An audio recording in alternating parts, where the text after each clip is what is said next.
പ്രിയമുള്ളവരെ, എല്ലാവരും ഒന്ന് ശ്രദ്ധിക്കുക. ഇനി ഞങ്ങൾ ചെറുക്കന്റെ വീട്ടുകാരുടെ കലാപരിപാടികളാണ്. Thank you, thank you. Excuse me, give me a വേ.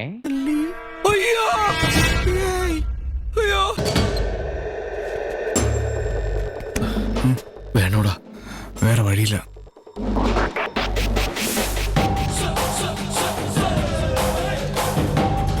വെറുതെ അങ്ങ് കൊണ്ടു ചെല്ലാനല്ല, ചതച്ചിഞ്ചപ്പരുവാക്കി കൊണ്ടു ചെല്ലാനാ പറഞ്ഞേക്കുന്നത്.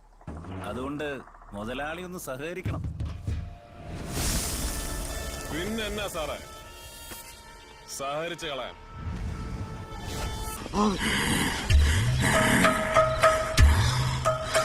അഭ്യാസം കാണിച്ച ചവിട്ടിക്കൂട്ടി. இந்த காட்டுல விடியல் எங்கே எப்போன்னு முடிவு பண்றது இயற்கை இல்ல. എനിക്കിടിക്കണം. നമുക്കറിയാമുള്ളത് സ്ഥലമാണ്. നല്ല ഇട്ടി കിട്ടും. എന്റെ കയ്യൊക്കെ കണ്ട് എന്ത് സൈസാണ്. വെറുതെ ഇട്ടിക്കൊണ്ട് തൂറാൻ നിൽക്കണം. കൂട്ടാണോ അവസരമാണ്, എടുത്തിയാട്ടം വേണ്ട.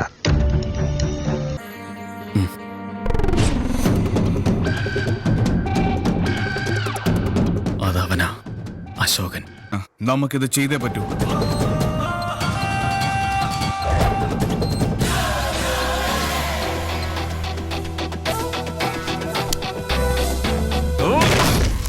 എന്ന് കരുതി ചെമ്പം പേടിക്കൊന്നും വേണ്ട.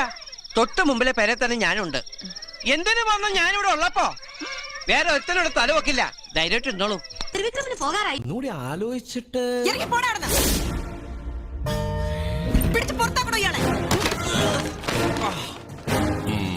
എല്ലാം പറഞ്ഞ പോലെ ജയ്